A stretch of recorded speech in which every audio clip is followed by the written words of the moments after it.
अस्सलाम वालेकुम, नमस्कार, आदाब। मैं मोहम्मद इकबाल। बिहार के सिवान जिले के बड़हरिया प्रखंड के दसीलपुर निवासी राम बाबू 12 तारीख को कश्मीर बॉर्डर पे शहीद हो जाते हैं।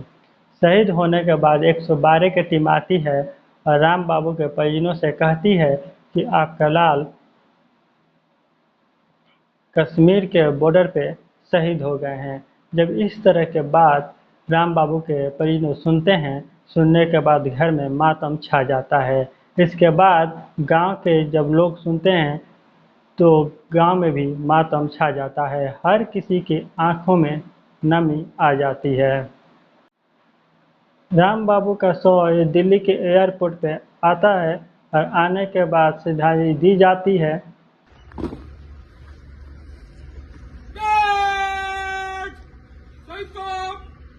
सलामी देगा सलामी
इसके बाद राम बाबू का शव पटना एयरपोर्ट पर पहुंचता है, लेकिन सरकार का कोई भी आदमी वहां नहीं पहुंचता है। एक विपक्षी पार्टी तेजस्वी यादव वहां पहुंचते हैं और श्रद्धांजलि दी जाती है। आप मेरे स्क्रीन पर देख सकते हैं।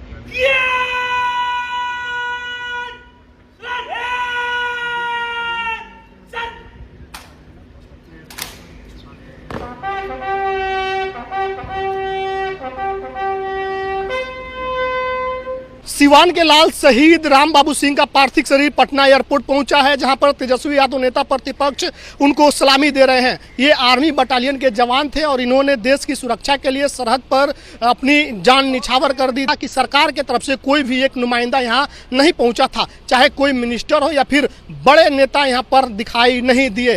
राम बाबू प्रसाद को लेकर के कल मुख्यमंत्री नीतीश कुमार ने अपने फेसबुक पर और एक्स पर लिखा था कि इन्होंने देश की सुरक्षा करते करते शहादत दी है और इनके परिजनों को 50 लाख रुपए की मुआवजा भी सरकार की तरफ से दी जाएगी सहायता राशि के तौर पर। कोई जानकारी भी नहीं दी गई थी कि कब उनको पटना एयरपोर्ट लाया जा रहा है और कब उनको श्रद्धांजलि दी जाएगी। ये हमने अपने निजी सोर्सों के बदौलत ये सब कुछ जानकारी किया और हमारी इच्छा थी कि हम देश के लिए शहीद होने वाले राम बाबू प्रसाद को सलामी दे, तो हम यहाँ पहुंचे हुए हैं। इसके अलावा तेजस्वी यादव ने एक और महत्वपूर्ण बात कही कि मुख्यमंत्री ने कल कहा कि बीएसएफ के जवान है राम बाबू सिंह, जिन्होंने देश की हिफाजत के लिए अपनी जान कुर्बान कर दी, लेकिन ये आर्मी बटालियन के हैं। उन्होंने कहा कि सरकार बिल्कुल ही इन मामलों को लेकर गंभीर नहीं है। सरकार को अच्छे से तहकीकात करके फिर इस चीज़ की जानकारी लोगों को देनी चाहिए।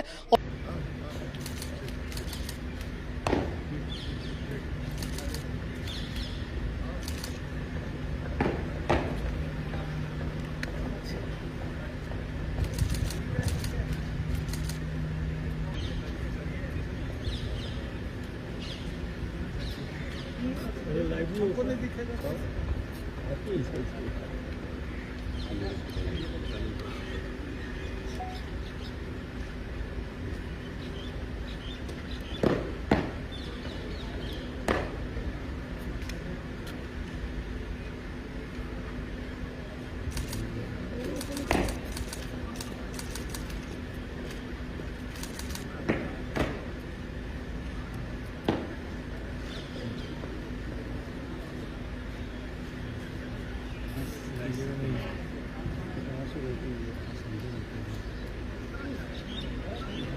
प्रैक्टिस नहीं जाता है योगा टोगा सब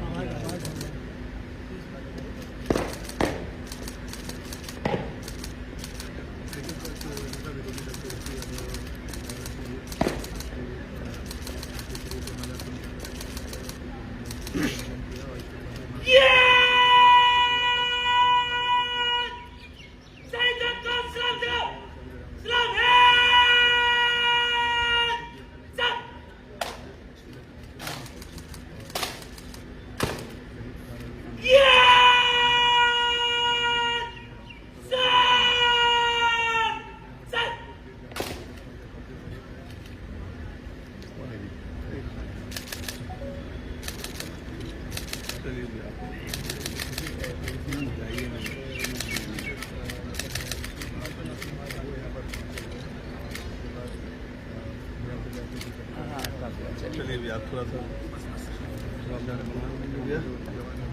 ले लिए फोटो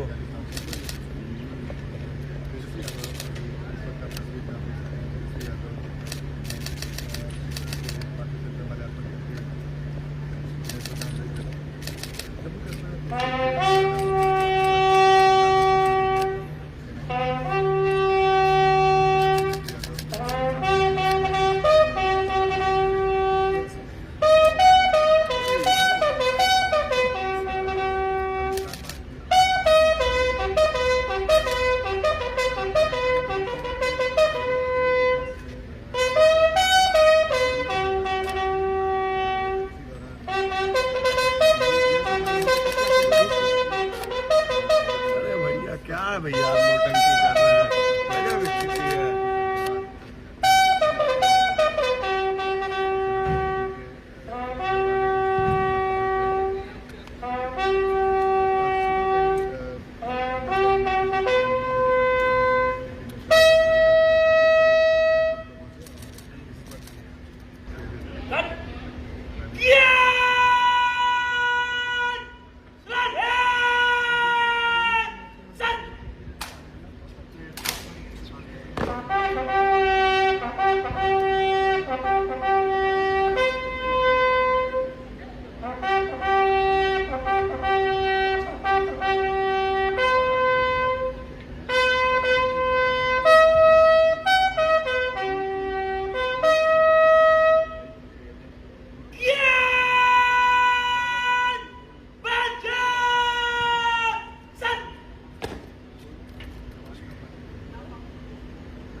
राम बाबू का शव जब बस्तीपुर गांव में जब आता है तो आने के बाद लगभग 1000 प्लस लोगों का हुजूम होता है। आप मेरे स्क्रीन पर देख सकते हैं।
देखिए राम बाबू सिंह का पार्थिव शरीर इसी एम्बुलेंस में है।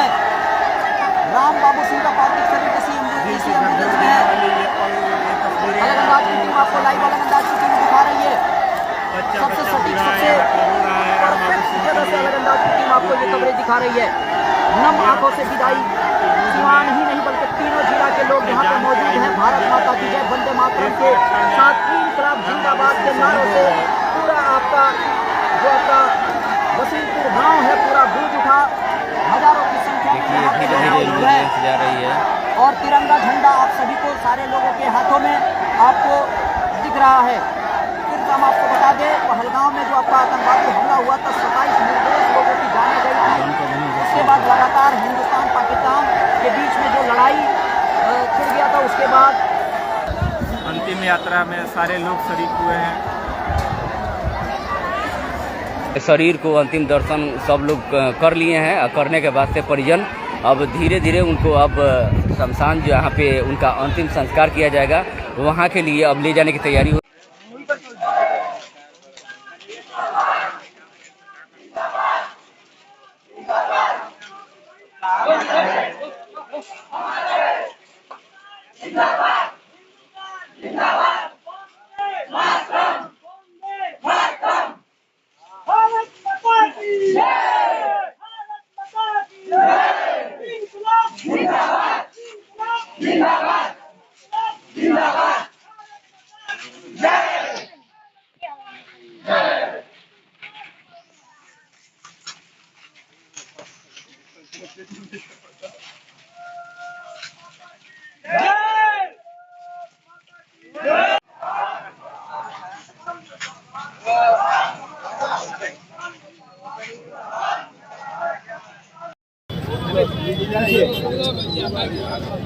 सर क्या कहेंगे, दिल्ली से चलते देखिए, शहीद राम बाबू जी के पार्थिव शरीर आने के बाद मैं बिहार आया हुआ था आज।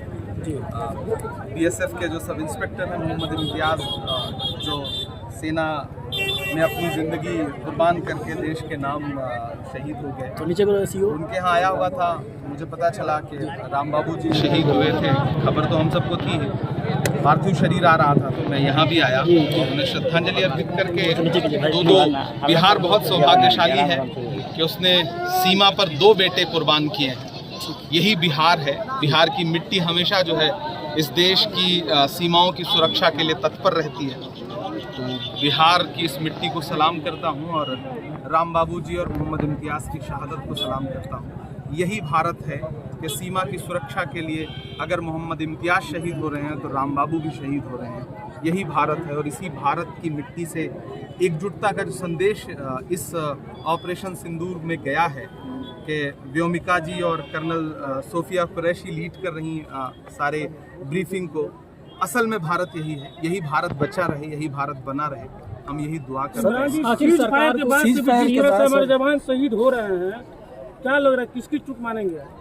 देखिए, एक समय तो ऐसा था कि हम बढ़त पर थे और हमें लग रहा था कि पीओके भारत का हिस्सा हो जाएगा।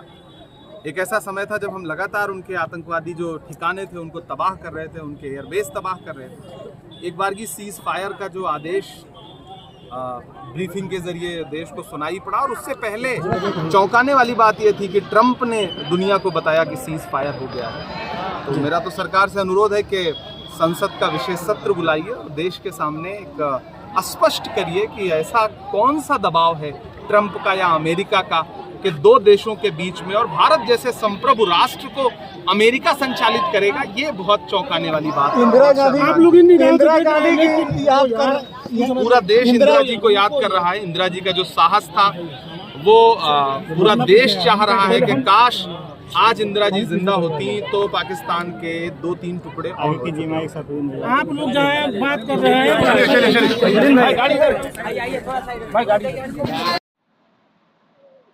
अब जहाँ भी रहें अपनों के साथ सुरक्षित रहें। फिर मिलेंगे नेक्स्ट वीडियो के साथ। जय हिंद, जय भारत।